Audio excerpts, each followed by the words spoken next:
Hello everyone and welcome to a 16th lecture of Global Navigation Satellite Systems and Application course.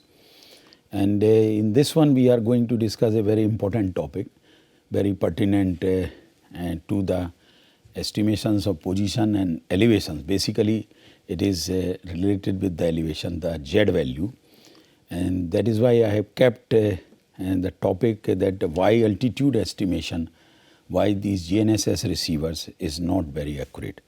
So this part, XY position we have been discussing, errors and everything, but what about the Z position, that is elevation above mean sea level. This is what generally we think in that way. So as you know that most of the GNSS receivers, they computes the height relative to WGS 84 ellipsoid, or we can say above the ellipsoid. That is the key point here, is that they measure the height or computes the height above the ellipsoid.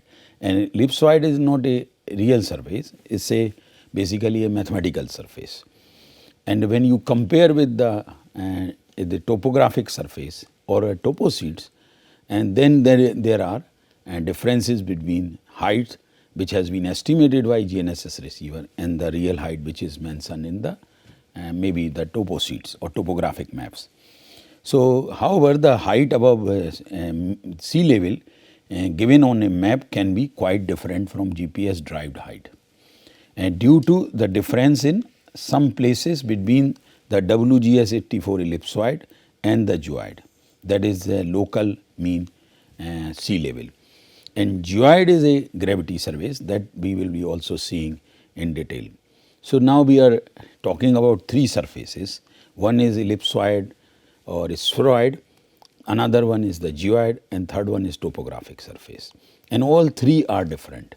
One is based on completely a theoretical model, another one is based on the gravity surface, though currently it is relatively coarse resolution, and third one is a topographic surface.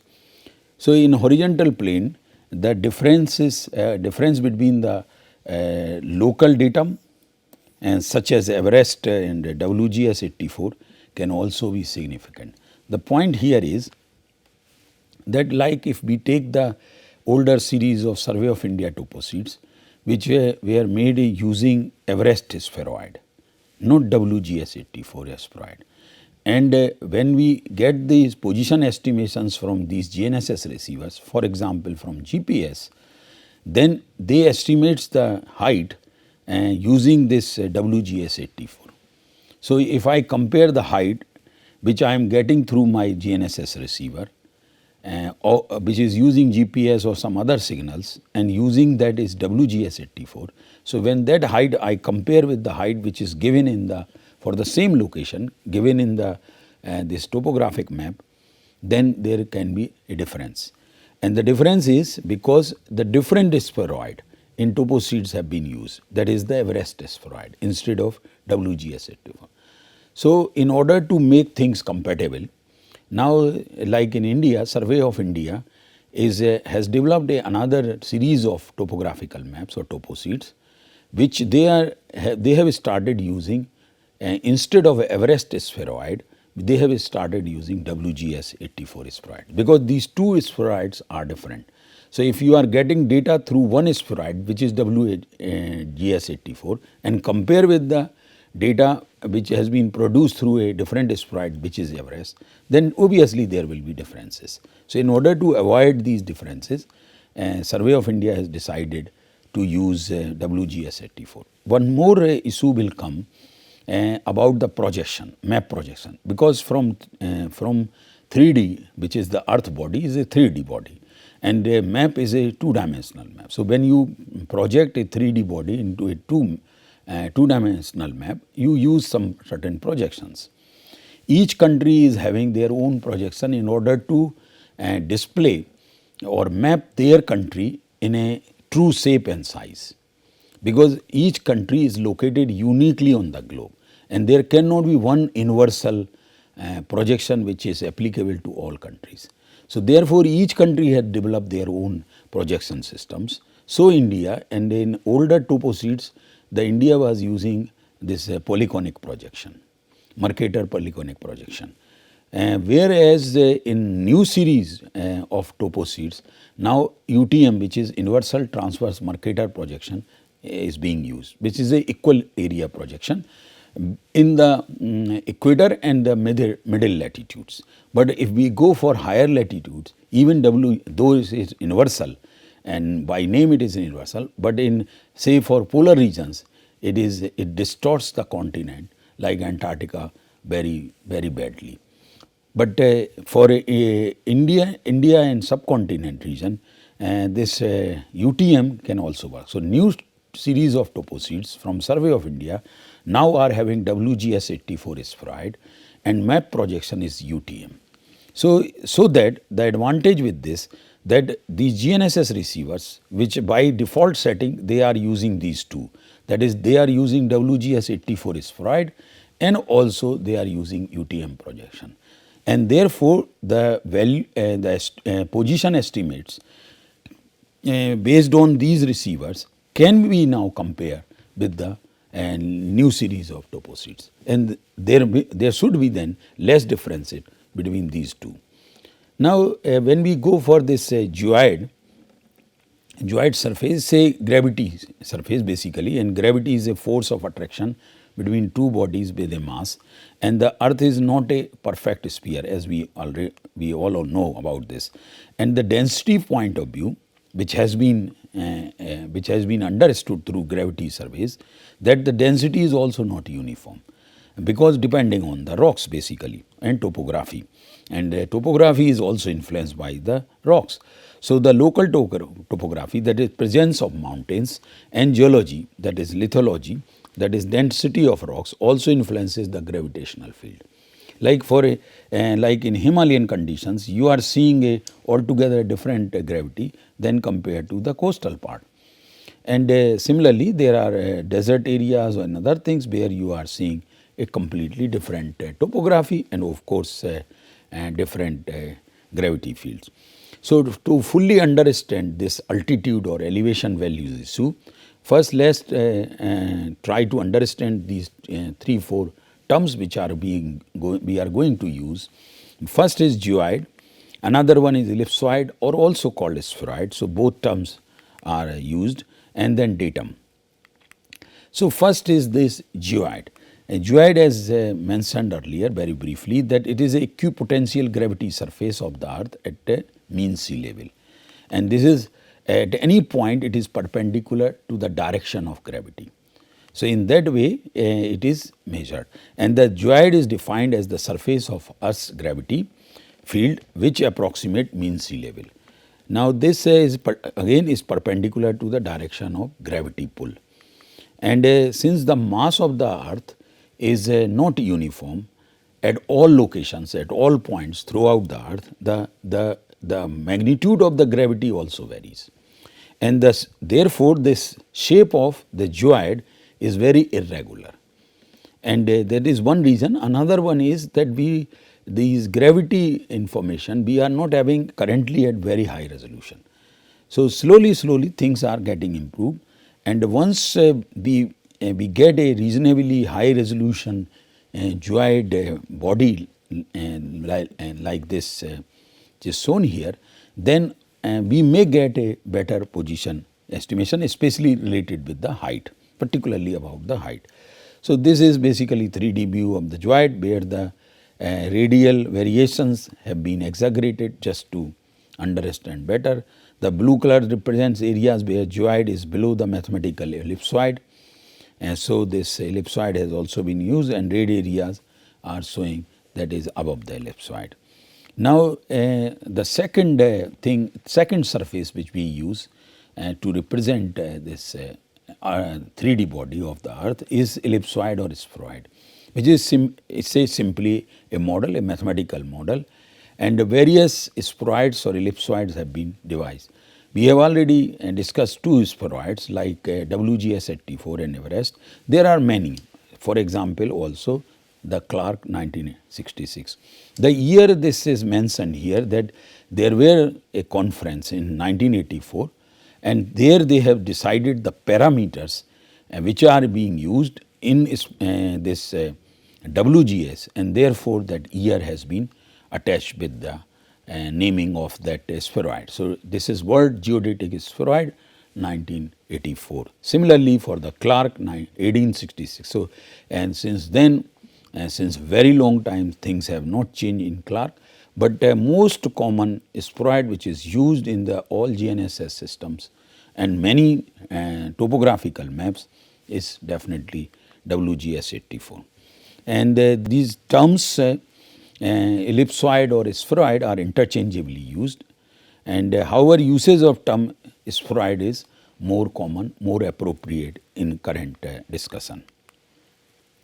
So, a spheroid basically a three-dimensional shape created from a two-dimensional ellipse, and this is what that when you rotate a ellipse along this north-south axis, the vertical axis, then ellipsoid can be made. And this ellipsoid and oval with the major axis which is the longer axis here or here, and a minor axis which is shorter, which is basically representing roughly north and south.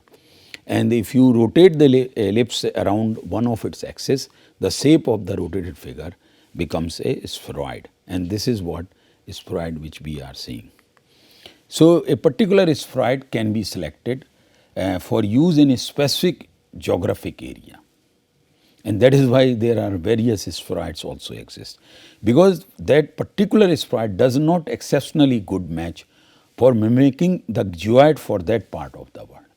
Because as we have seen in case of geoid, that different parts of the world are having different gravity, and therefore they the surface is very uneven. Similarly, when we try to use a spheroid, a one single spheroid for all geographic area, then again there is a problem.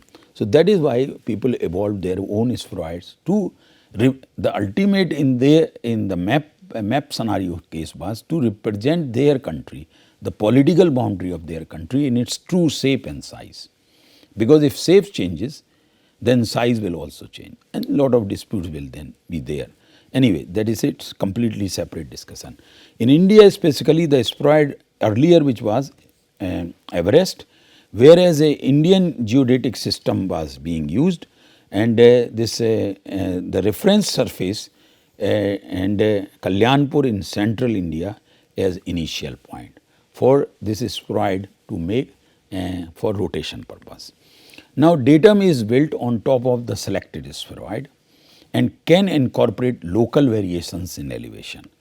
And with the spheroid, the rotation of the ellipse which creates a totally smooth surface across the world. Since this does not reflect the reality very well, that is how the earth's surface looks in real terms, a local datum permits local variations in elevation to be incorporated, and therefore the datum is also used.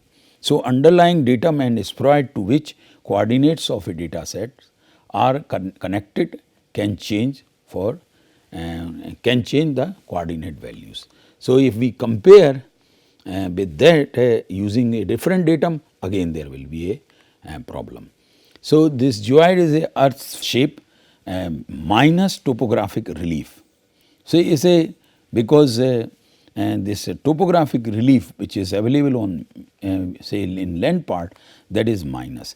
Now, these three surfaces which we are seeing here, the geoid is here which is a gravity surface, ellipsoid is here which is a mathematical surface, this is the sea surface, this is of course schematic is there, and the surface of the earth which is above mean sea level, and this part is land. So, this is a sort of model of the earth which is having all these geoid, ellipsoid, sea, land, and ultimately surface or topographic surface of the earth. So, ellipsoid basically in a brief approximation to the shape of geoid defined mathematically. And we have already seen that a semi major axis is there, semi minor axis is there. When you rotate along this minor axis or major axis, you end up with a spheroid. So, we continue on this one, that the geodetic height is simply the minimum distance between the user at the end point of vector u, which is this one. So, this is vector u starting from here and ending from here, and reference ellipsoid, which is here, which is shown that this is reference ellipsoid. Now, note that the direction of minimum distance from the user to the surface of the reference ellipsoid will be in the direction of vector n, which is this one, smaller one. And the geodetic latitude, that is phi, which is given here, the angle between A, P and N or H, that is a latitude, the phi, the angle between ellipsoid normal vector, that normal vector n, which is this one, normal vector n, and the projection of n into a equatorial xy plane. So, when it is projected, that angle becomes phi here. Now, conventionally phi is taken to be positive if ZU is equal to or greater than 0. So, when because that means that when it is greater than 0, we take it as positive, and when it is phi is taken to be negative if ZU is less than 0. So, basically when this angle makes the difference between in different scenarios, and this has one has to remember whether one is in the northern hemisphere or southern hemisphere. So, for example, in a case of northern hemisphere, this is the scenario. In southern hemisphere, the scenario can be different. Now, geodetic latitude is the angle which is NPA.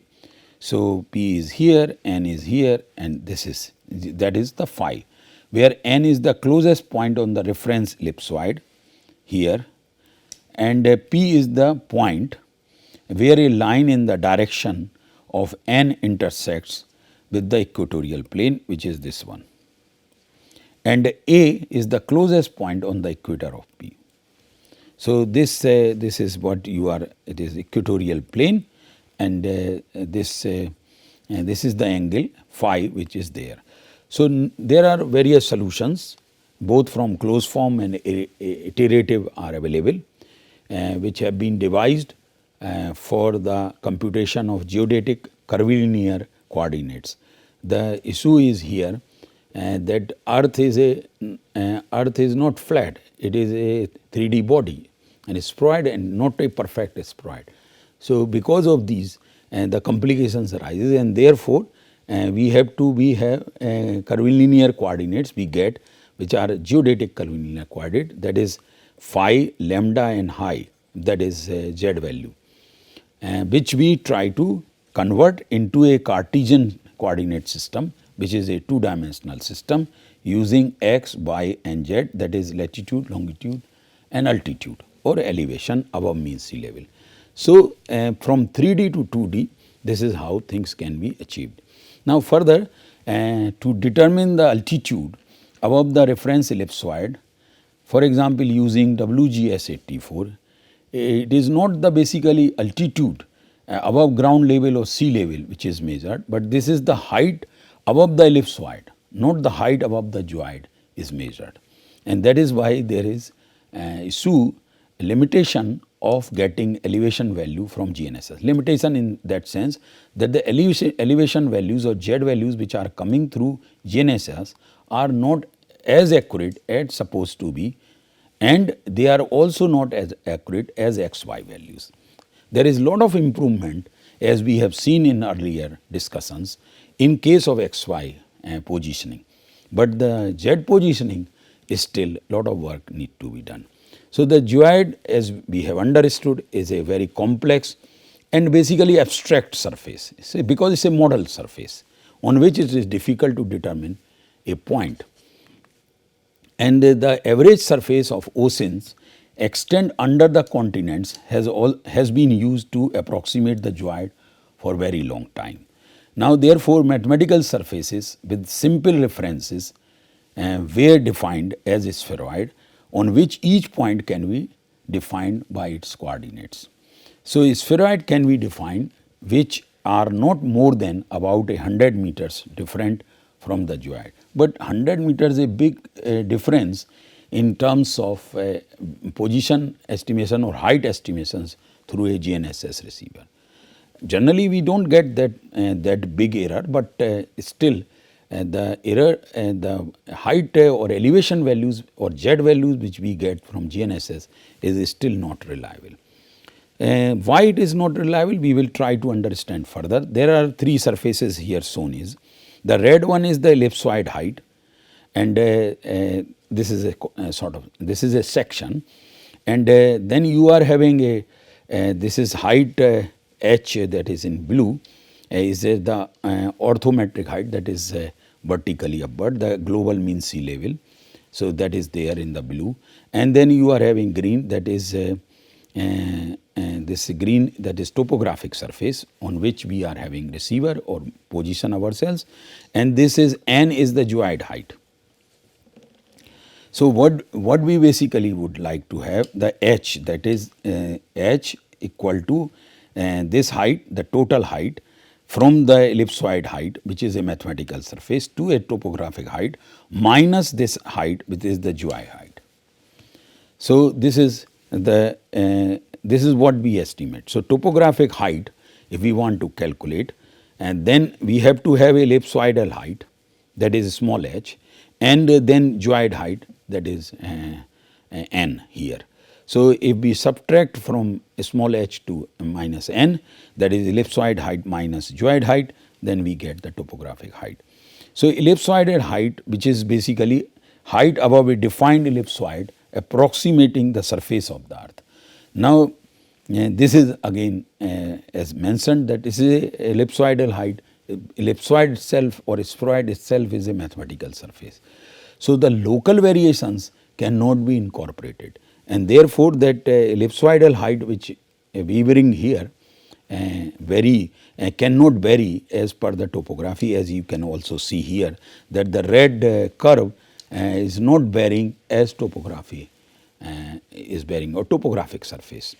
So, that the what we basically are looking the height over this topographic surface. So, topographic surface elevation, that is height of the land above mean sea level, are usually reported as distance in meters above mean sea level, or maybe in that basically the above mean sea level, this is the term which we use, which means the distance above the reference geoid, and this is what blue one is the geoid, which is reference geoid is there, and but our receiver measures the height of the receiver above the smooth reference surface. So, what our system should have been measuring the height above the geoid, but they are measuring height above the spheroid, because this is what we have discussed in the beginning, that the height which is GNSS receivers are giving above say WGS 84, not these gravity surfaces. But slowly these are being modeled, and definitely there are lot of improvements. When we started in 90s these GPS systems, and now things have definitely improved, but more improvements are required towards the elevation values. So, and now we know that the elevation of the receiver above the reference ellipsoid, this height is often called the ellipsoidal height rather than height above mean sea level. And from a sea level map like WGS or EGM 96 geoid, we know the height of the reference ellipsoid at our latitude and longitude above the reference ellipsoid. So, latitude longitude values nowadays we are getting very accurate, but Z value is a problem. So, you can find this value by using online geoid height calculations. So, if you are getting a height value or elevation value from a receiver, one can employ a calculator which calculates height instead of a spheroid. It will calculate the height above a geoid. And what are the inputs are required? You basically provide the latitude longitude. So, latitude here, you provide the longitude here, and then GPS elevations, whatever you get from your receiver, GNSS receiver, and when you submit, you get the height above geoid rather than height above spheroid. But this is again because a formula is fixed. So, here the local variations of geoid surface or geoid body which we have seen earlier are not incorporated, and if they are incorporated, but they are not in that accuracy form also. So, this is a problem here. So, in summary, the height above sea level is equal to the difference between the height above the reference ellipsoid model and the height of the reference geoid at that point on the earth surface. So, this is what is the scenario. So, this brings to the end of this discussion about that why elevation values generally are not as accurate as XY values are. We have discussed the errors associated with XY values in length. Very quickly in this particular discussion, we have also discussed the issues related with the Z values. And as usual, I am leaving with a cartoon for you to smile. Thank you very much.